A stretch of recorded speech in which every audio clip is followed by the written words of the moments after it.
Hello learners, welcome to this video lesson.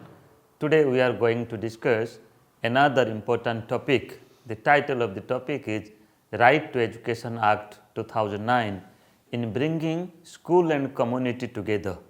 As you all know that we are discussing your course code is BESC 131 and course title is Education, Concept, Nature and Perspective. This course has been taken from your BA General program, which is developed as per the choice based credit system of UGC, and this course has been taken from the subject of education from your BA General program, and this is the first semester course. Already we have discussed many lessons and today we are going to focus upon the Right to Education Act 2009 in bringing school and community together.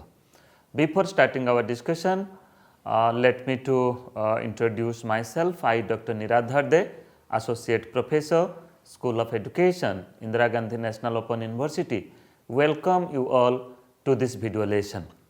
As you know that presently we are in the 12th module of your course. The title of the module is Interface between School and Community.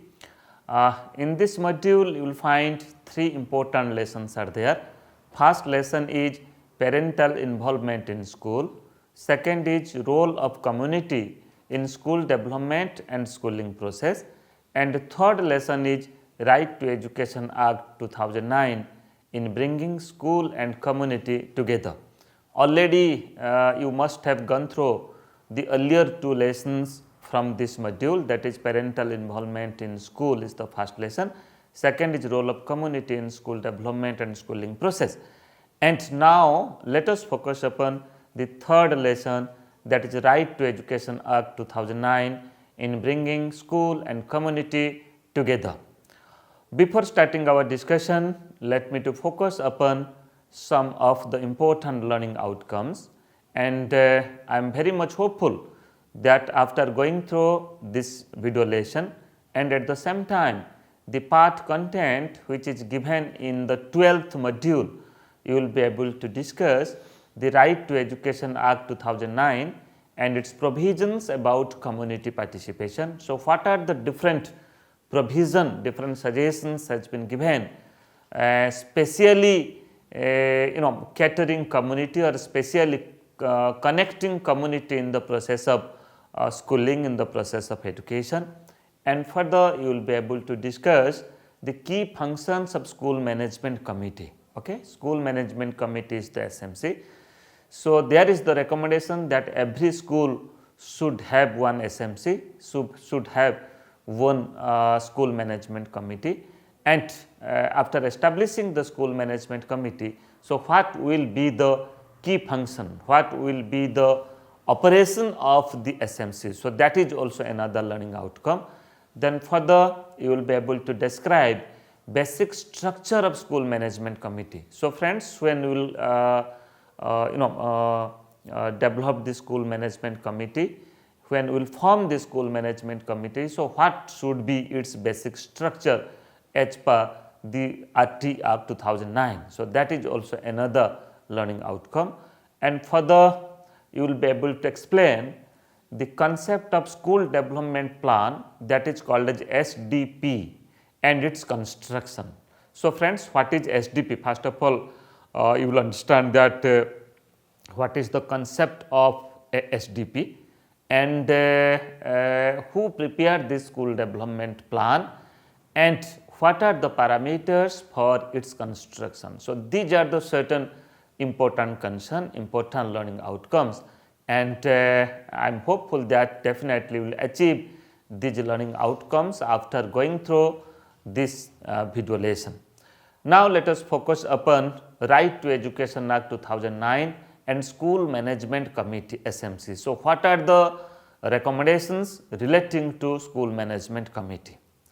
As per the provision of Right to Education Act 2009, every school should have a school management committee, that is called as SMC. So, friends, try to understand in 2009 our country India has come forward with a type of act in education that is called as Right to Education Act. So, through this act, now it is the right of the children of this country to get elementary education, to get compulsory elementary education. That is why now it is the responsibility of the state government, at the same time the union government, to provide educational facilities compulsorily to all the elementary school students. That is from if I will say starting from the class 1 to class 8, or age appropriation, that is from class 6 to class 14. So, it is now the fundamental right of the citizen of this country, the children of this country. Okay? And this is included in article 21A as a fundamental right. So, in this Right to Education Act 2009, which was implemented from 1st April 2010, it says that there should be one school management committee, that is called as SMC. Okay. So, every school should have a SMC, and the role and responsibility, the function of the SMC has also explained properly in this act, in this Right to Education Act. Then further, RT Act 2009 brings community and school together through various committees like Parent Teacher Association, School Management Committee, etc. Try to understand, if you will think about the involvement of community, the involvement of society, so far as primary and elementary education is concerned, you must have aware about VEC, Village Education Committee. Okay. So, it was implemented earlier before this Right to Education Act 2009, and in Right to Education Act 2009, the VEC, Village Education Committee, that got transformed as SMC, that is called as School Management Committee. So, friends, when we talk about right of education of the children, so without involving the community members, without involving the society in our education system, in our school process, we cannot get the success. Okay. So, that is why here optimum care has been taken to bring together parents, at the same time the entire community, including the local government, the local functionaries, for the progress and development of education at the grassroots level. So, that is why the act says that there should be a type of parent teacher association, there should be regular interaction between parent and teachers about the progress of their child, about the progress of education of their child, and at the same time one school management committee will be there, and school management committee will function within the purview of this Right to Education Act to see that how the school is functioning. And further I can say that after this implementation of Right to Education Act 2009, almost all states now have formed such committees, that is the SMC, to bring reforms in academic, planning and managing the schooling process. So, now you will find that in every state of our country of India, they have compulsorily implemented it, and they have made it mandatory that every school should have one SMC. Okay. And they have also, the states, the different state government, they have also rightly inclined, rightly involved themselves for providing compulsory educational facilities, educational opportunity to the children of age appropriation till completion of the elementary education. Further, SMC includes parents, teachers, local authority and representatives, then civil society as community members. So, friends, here in SMC, Right to Education says that all stakeholders relating or those are working for the development of education, it may be parents, it may be teachers, it may be local authority, that you can say at the panchayat level, that is the sarpanch and the ward member, the panch, So, they are the local authority, they should involved in the SMC and they should take care about the development of education at the village level, at the panchayat level, at the local level. And for the representative, and it also includes the stakeholder like civil society. Okay, in the local area, even if in the municipal area, you will find that the civil society, the people, those are working for the cause of the development of the society, okay, for the cause of the education even. So, they can also be the member of this SMC, the school management committee, and mutually they can work for the development of education system. And further, if I will focus upon the basic structure of school management committee, okay. So, who will be the member and what will be the structure of the SMC?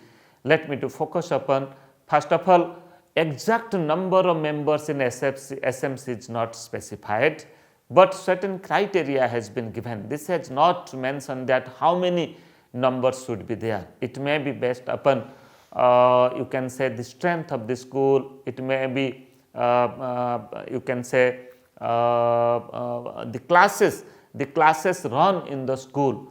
So, the structure says that 75% members should be parents or guardians of the children studying in that school. So, try to understand. First of all, the parents or the guardians of the children who are studying in the school. So, among the parents of the children, so 75% members should be there, and another 25% members that may be 25% members should be from the school itself, and 50% women members is compulsory. So, among the 100% members, care should be taken. It may be parents, it may be from school, it may be from local government or from the civil society.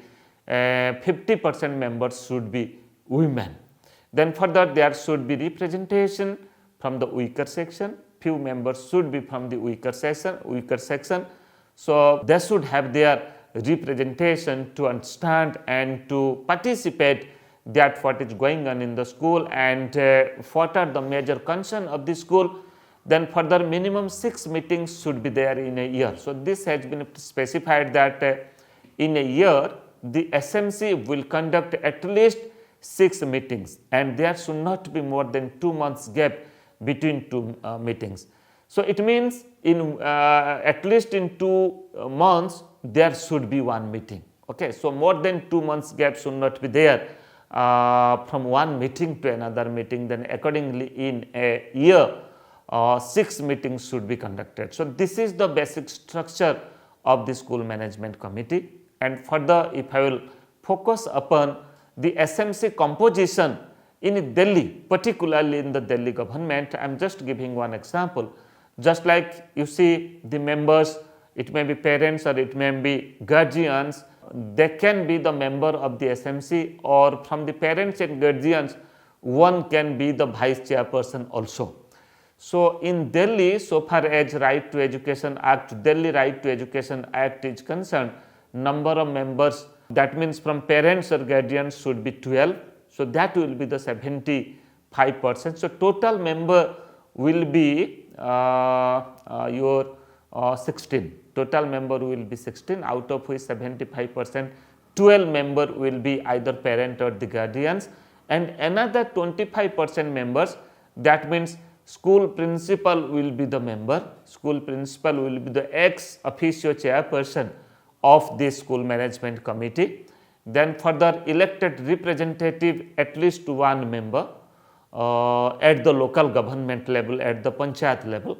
Then for the subject teacher, member or convener. So, subject teacher will be the convener. First of all, will be one of the member and the convener of the SMC.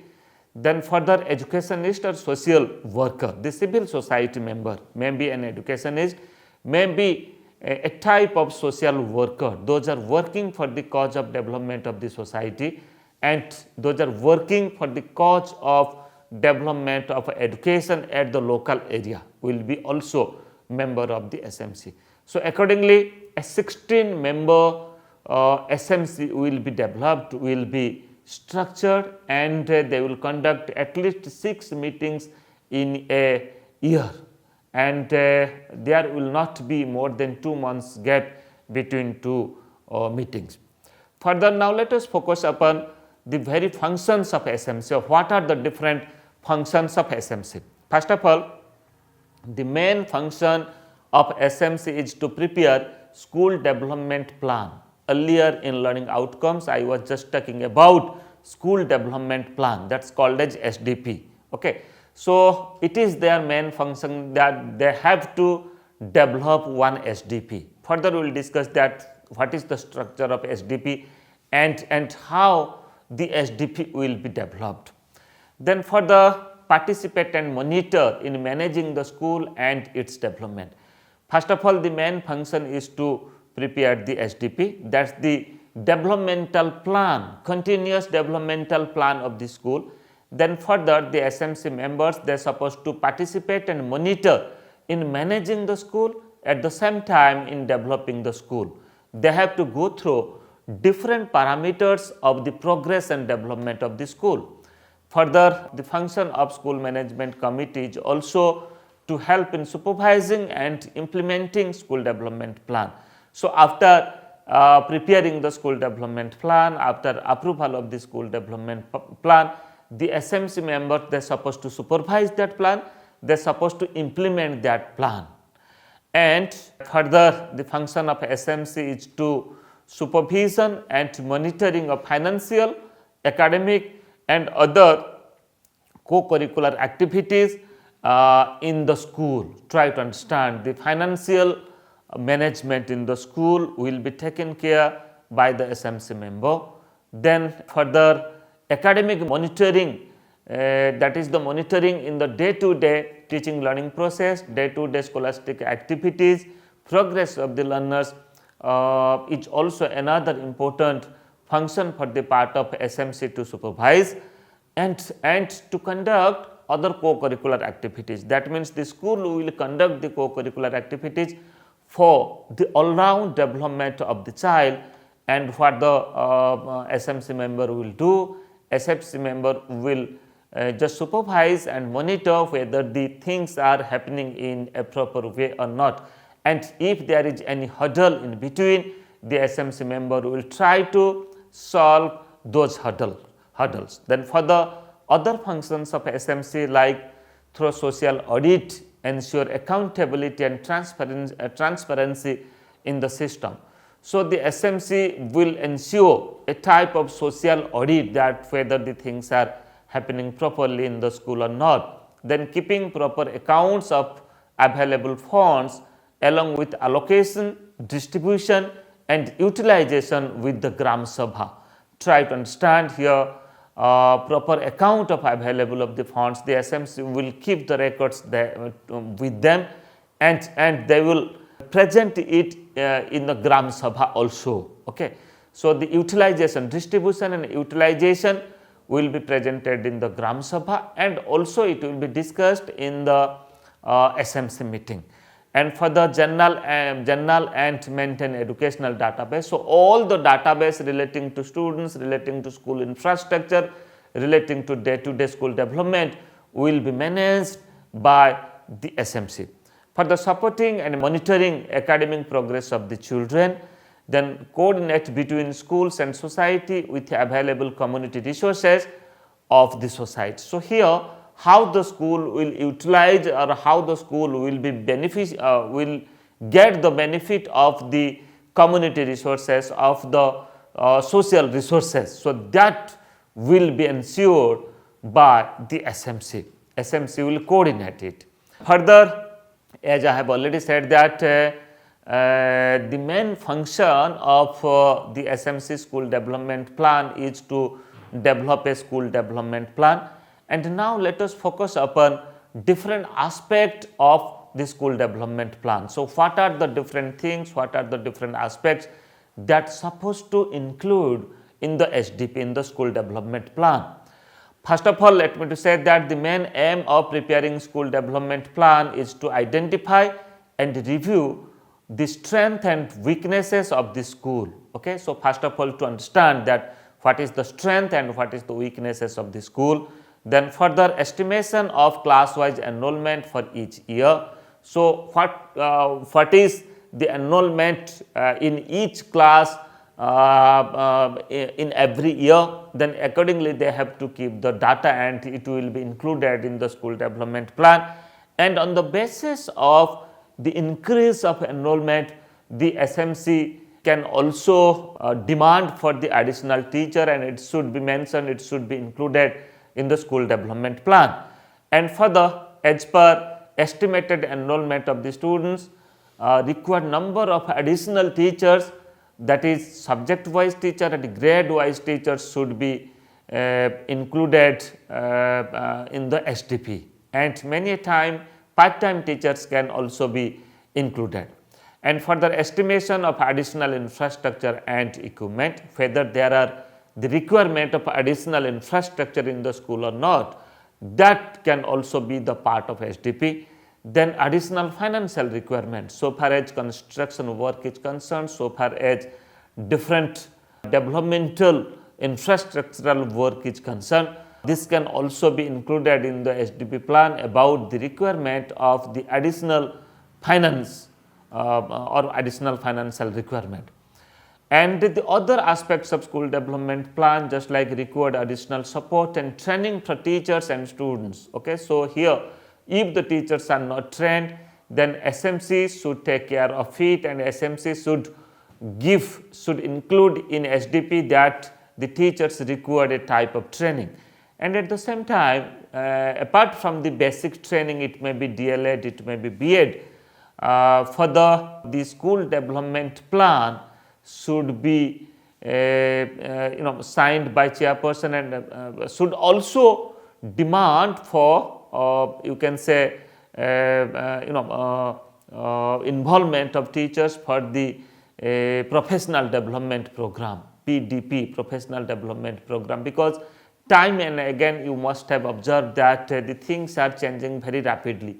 So, with the changing need of the society, with the changing need of the science and technology, there is the need of continuous upgradation of the knowledge, understanding of the pedagogy, of the practices in education of the teachers. So, that is why continuous professional development program should be developed, and the teachers should also participate to upgrade themselves, to make them acquaint towards the new innovation and towards the new practice. And further, the school development plan should be signed by the chairperson and vice chairperson of the SMC. It should be submitted to the appropriate authority before the end of 3 months of the financial year. So, here before the financial year, before the closing of the financial year, before 3 months, SDP school development plan should be submitted, should be developed and submitted. Now, let us focus upon some of the important aspects so far as construction development of the school development plan. First of all, what the SMC will do? The SMC will observe, supervise, visit the school, inspect the school, and they will include it in the SDP. So far as identify available resources. So, what are the resources already available in the school? And for the list of required resources. So, what are the additional resources that is required for the development of the school? So, first of all, the present status, so far as the infrastructural status is concerned, they have to present the present status, and at the same time they will also make a list that what are the different other resources they require. And for the requirement of additional teachers, it is also another important aspect, that how many teachers are already there and whether there are requirement of additional teachers so far as students enrollment is concerned. You must have aware that as per Right to Education Act, at the primary level the ratio between teacher and student, that is 1:35, and at the upper primary level, that is from class 6 to class 8th. Okay. So, here the ratio between teacher and student is 1:30. So, accordingly, if the number of students are increasing, then accordingly for maintaining this ratio, there might be requirement of additional teacher. So that's why that should be the part of the school development plan. Then training of teachers, the SMC member will see that how many teachers have already trained, they have received the basic teacher education training, and how many teachers have not received training. And for them, teacher training, the window of teacher training should be opened, and they should be given opportunity to train themselves. And for the midday meal scheme should also be the part of SDP, how many students are getting the benefit of it, and what are the things required so far as smooth functioning of this midday meal is concerned. Then further, different academic activities, what are the different academic activities are happening, are going on in the school, and what other activities that should be conducted. It can also be the part of SDP school development plan. Then other co-curricular activities, then community mobilization. So here this is an important aspect. I have already said that without considering the community, no education system will be perfect.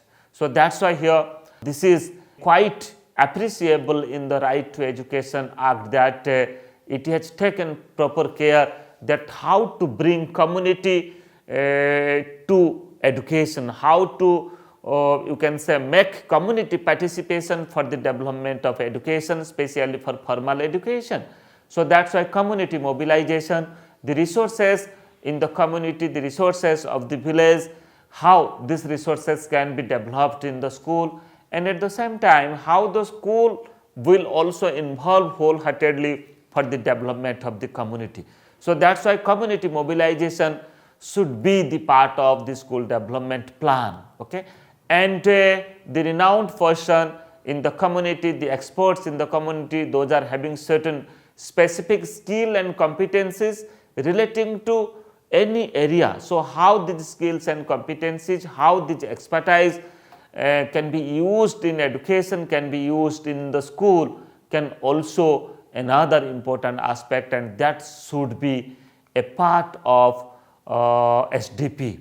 Further, the other construction of SDP parameter, just like regular monitoring of school activities, then implementation of the SDP school development plan. It is not only construction of SDP, rather the earlier approved school development plan. So how this is practicing, how this has been implemented in our school is also another important aspect. Then further, professional development program of the teachers, I was talking earlier, this is not only the basic training, rather time and again with the requirement, with the changing need of the society, changing need of the innovative pedagogical practices in the teaching learning process, and with the advancement of science and technology, the teachers should equip themselves with this development. So that's why they should be given permission for participating different professional development program. So it can also be the part of the school development plan. And for the managing quantity and quality, this is another important aspect, that this is not only to manage, only to cater the quantity, that to provide education to all the students. At the same time, how to deal quantity with quality, how to provide quality education to the children, to the students is another important aspect, is a very focused thing in the Right to Education Act. So that's why if you will go through all the lines, all the recommendation of Right to Education Act, definitely you will find a type of impression that how this has been articulated, not only to deal, not only to address, not only to focus the quantity, that means the enrollment and admission, the number of students, at the same time how to provide quality education to them. It may be by providing quality material, it may be by providing quality teaching learning process, by using a right pedagogy, and by adopting a transparent assessment system. Okay. So that's why both quantity and quality is given priority, and it should be the part of the construction of school development plan. Friends, now let us recapitulate that what we have discussed in this lesson.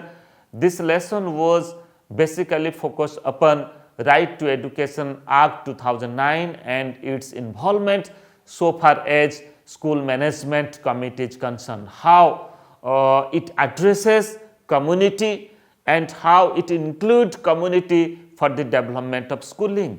So that is why we have discussed about the school management committee, the functions of school management committee, the structure and the development of the school management committee, the formation of the school management committee, what criteria should be and what aspects should be taken care of, and further we have also discussed about the major function of school management committee is to develop one SDP, okay, school development plan. And what is the concept of a school development plan, who prepared the school development plan, and what are the different aspects that are included in the school development plan. All these things we have discussed. And further we have also discussed that who are the stakeholders who will involve in the SMC in the school development plan.